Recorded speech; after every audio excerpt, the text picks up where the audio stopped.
Hello everyone,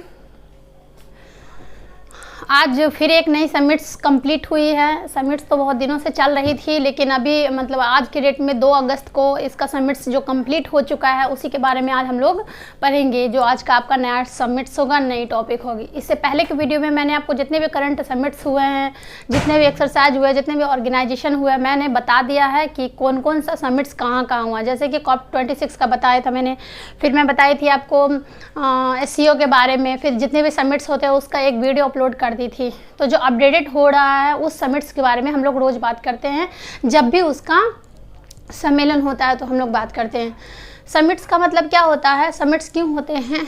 जब कोई देश जो होता है आपस में मिल करके किसी एक पर्टिकुलर सब्जेक्ट पे या किसी एक पर्टिकुलर बात करते हैं, उसके लिए, चाहे वो आपका गरीबी ख़त्म करने के लिए किया जाए या आपका मतलब कुछ किसी भी फील्ड में किया जाए, मेडिसिन की फील्ड में किया जाए, बहुत सारे फील्ड होते हैं जो करते हैं। ठीक है, तो हम लोग आज G20 के बारे में बात करेंगे। नया है समिट्स है, G20 आ गया है। G20 का समिट्स आज कंप्लीट कर दिया गया है, तो इसी के बारे में हम लोग आज बात करेंगे। G20 जो है किन देशों के बीच में किया गया है, कैसे किया गया है, इस पर कैसे क्वेश्चन फॉर्मेट होते हैं, इस सब के बारे में हम बात करेंगे। तो चलिए हम लोग बात करते हैं G20 के बारे में। G20 क्या होता है? G का मतलब होता है ग्रुप और 20 का मतलब होता है उस ग्रुप में कितने लोग या कितने देश उसमें शामिल है। तो 20 देश शामिल है, उसी को हम बोलते हैं G20। G का मतलब ग्रुप होता है और 20 का मतलब देश होता है। इसी को हम मिला करके बोलते हैं G20 बोलते हैं।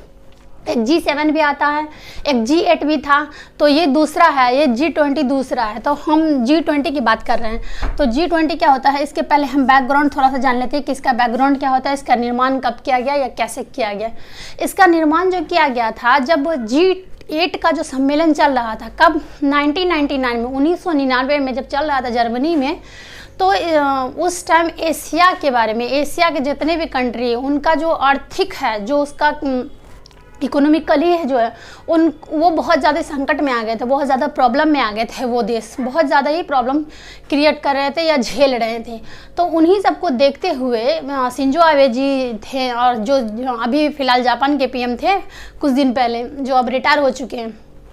तो वो क्या किए थे, वो और भी बहुत सारे ग्रुप के जो देश थे, जैसे G8 में जितने भी देश था, वो सब मिल करके बोला कि हमारे इसमें मतलब इंटरनेशनल पे हम लोगों को एक ऐसा मंच बनाना चाहिए, एक ऐसा ग्रुप बनाना चाहिए जिसके अंतर्गत जितने भी आर्थिक प्रॉब्लम होगा, जितने भी इकोनॉमिक प्रॉब्लम होगी, उस प्रॉब्लम को दूर किया जाएगा। जैसे मान लीजिए कि फाइनेंस पे जो होता है, वित्त पे जो होता है, पॉवर्टी को ख़त्म करना, गरीबी को ख़त्म करने के लिए, इन सभी को देखते हुए, इन सबको आगे करने के लिए एक ग्रुप बनाया गया, और उस ग्रुप का नाम था G20। जो ये कब बनाया गया? तो 26 सितंबर 1999 को बनाया गया था। लेकिन 1999 को जर्मनी में जो G8 का ये समिट्स हुआ था या बैठक हुई थी, वो आपको जुलाई में हुआ था। और जुलाई के जस्ट बाद सितंबर में इसकी क्या की गई, फॉर्मेशन की गई 20 देशों के साथ में। तो इसका फॉर्मेशन किसने किया था? तो 8 देशों का सदस्य। कभी कभी क्वेश्चन आपसे आएगा कि G20 जो है, इस देश का जो मतलब निर्माण है या फॉर्मेशन किसके द्वारा किया गया था? तो G8 के द्वारा किया गया था। G8 के द्वारा इसका फॉर्मेशन किया गया। इसका हेड कौन है? अभी हेड कौन कर रहा है इसको? तो इसको शिंजो आबे कर रहे हैं इसको हेड। क्या G20 का कोई हेडक्वार्टर है? तो नहीं, इसका कोई भी हेडक्वार्टर नहीं है। तो यहीं से आपका क्वेश्चन फॉर्मेट हो जाएगा कि G20 का हेडक्वार्टर कहाँ है। तो उसमें बहुत सारे ऑप्शन रहेगा, उसमें से एक ऑप्शन रहेगा नन ऑफ दीज, इनमें से कोई भी नहीं। तो आपको नन ऑफ दीज वाले में टिक करना है। इसका एम क्या होता है? तो इसका एम क्या होता है? इकोनॉमिकली जो होता है, जो अर्थव्यवस्था होता है, उसको लेकर के चलना होता है। इसके अंदर जितने भी फाइनेंस मिनिस्टर होते हैं, और दूसरा पार्टिसिपेट जो करते हैं फाइनेंस मिनिस्टर होते हैं, जो वित्त मंत्रालय होते हैं, जो वित्त मंत्री होते हैं, उनके द्वारा किया जाता है। और एक सेंट्रल गवर्नमेंट का जितना भी बैंक होते हैं, उसके जो गवर्नर होते हैं, वो सारे गवर्नर इसमें पार्टिसिपेट करते हैं। तो कभी कभी क्वेश्चन के फॉर्म में बन जाता है कि G20 के अंदर कौन से लोग जो है इसमें शामिल होते थे। एक फाइनेंस मिनिस्टर होता है, और एक जितने भी बैंक है वो सारे बैंक के, वो सेंट्रल एशिया मतलब सेंट्रल लेवल पे जितने भी बैंक है, जैसे वर्ल्ड बैंक हो गया, IMF हो गया, ADB हो गया, NDB हो गया, ये सब बैंक है। तो वो सब क्या करते हैं? पार्टिसिपेट करते हैं। इसमें टोटल मेंबर कितने होते हैं? इसमें 20 मेंबर होते हैं। 20 मेंबर होते हैं, जिसमें से आपका 19 क्या होता है? पूरा का पूरा देश है।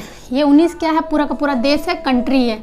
और एकमात्र यहीं से आपका क्वेश्चन बन सकता है कि G20 में यह ऐसा पूछा जा सकता है कि ऐसा कौन सा ऑर्गेनाइजेशन है जिसमें एक संगठन भी पार्टिसिपेट करता है या एक संगठन भी शामिल है। तो G20 एकमात्र ऐसा ऑर्गेनाइजेशन है जिसके अंदर ऑर्गेनाइजेशन भी शामिल है, वो है आपका यूरोपियन यूनियन, EU।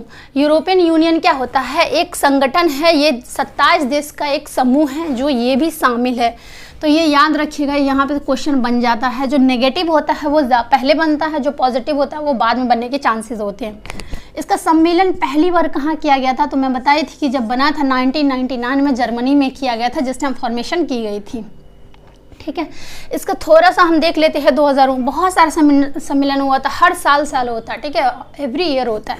तो हम 2019 से याद कर लेते हैं, क्योंकि आपके एग्ज़ाम में या तो करंट अफेयर जो पूछा जाता है वो 2 साल पहले तक का पूछा जा सकता है, और जो आपका करंट इवेंट जो होता है जस्ट होता है उस टाइम का पूछा जाता है। तो मैं आपको इससे पहले बता दी, 2019 में ये जापान में किया गया था, 2020 में ये सऊदी अरब में हो चुका है, 2021 में, ये इम्पोर्टेंट है, इसको याद रखिएगा। आपकी G20 का जो सम्मेलन हुआ, जो समिट्स हुआ है, वो 2021 में कहाँ किया गया? तो ये इटली में किया गया। इटली में कहाँ? तो रोम में किया गया। इटली की कैपिटल रोम है। देखिए, जब NTPC हो गया, आरबी हो गया या रेलवे हो गया, तो इस सब में क्वेश्चन क्या पूछा जाएगा? उसमें ये क्वेश्चन किया जाएगा कि G20 का सम्मेलन कहाँ किया गया है? तो रोम में किया गया। लेकिन अगर थोड़ा हाई लेवल का क्वेश्चन वहाँ पे आ जाएगा तो पूछा जाएगा कि G20 का जो सम्मेलन किया गया है वो इटली के कौन से जगह में किया गया है या कौन से रिवर के किनारे वो बसा हुआ है। तो याद रखिएगा, रोम जो है वो टाइबर रिवर के किनारे है। ठीक है, ये क्या है? टाइबर रिवर के किनारे है, और टाइबर रिवर जो है वो इटली में बहती है। तो ये याद रखिएगा 2 चीज़। तीसरा याद रखिएगा, ये इम्पोर्टेंट ये है कि आपका जो इंडिया में कब होगा? ये इंडिया में ये पहली बार होगा, इससे पहले नहीं हुआ है, आगे हो सकता है, उसकी पॉसिबिलिटी है, लेकिन अभी बताया नहीं जाएगा। जब 2023 में इंडिया में किया जाएगा। मैंने बताया 19 में जापान में हुआ, 20 में सऊदी अरब में हुआ, 21 में इटली में चल रहा है, जो आज ख़त्म हो गया, अगस्त में ख़त्म हो चुका है। 2022 में कहाँ होगा? इंडोनेशिया में होगा। 2023 में आपको इंडिया में होगा। तो ये याद रखना कि G20 का जो सम्मेलन है वो इंडिया में कब किया जाएगा? तो 2023 में किया जाएगा, और ये पहली बार है। ये पहली बार है। एक एग्ज़ाम में पूछा गया था कि G20 का सम्मेलन इंडिया में जो होगा वो कौन सा नंबर का होगा? तो वो पहला ही होगा, इससे पहले नहीं हुआ है। और 2024 में कहाँ होगा? ब्राज़ील में होगा। तो ये इसके वेबसाइट पे 4 डेटा दिया गया है, 2024 तक का दिया गया है। मैं आपको 2024 तक का बता दूँ, आप जा कर के डेटा उठा के देख सकते हैं, इससे आगे आपको नहीं बताएगा। जितने इंपॉर्टेंट थे मैंने बता दिए। इसका याद रख, इसके क्वेश्चन कैसे कैसे फॉर्मेट किया जाएगा। G20 के सम्मेलन पहली बार कहाँ की गई थी? जर्मनी में की गई थी। G20 को देश किसने बनाया?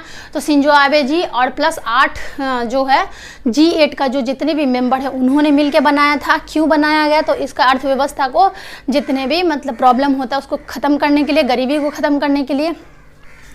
इंडिया में कब होगा? 2023 में होगा, और 2020 में कहाँ हो चुका है? तो सऊदी अरब में, और 2021 में कहाँ होगा? तो इटली में होगा। ये था आपका पूरा का पूरा किसके बारे में? G20 के बारे में। इस G20 से आपको बहुत सारा क्वेश्चन बनेगा।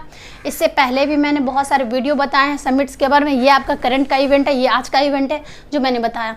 अभी बहुत सारे एक्सरसाइजेज चल रहे हैं, बहुत सारा समिट्स हो रहा है। जैसे जैसे आएगा मैं आपको अपलोड करती जाऊँगी, जब तक आप मेरा वीडियो देखते रहिए।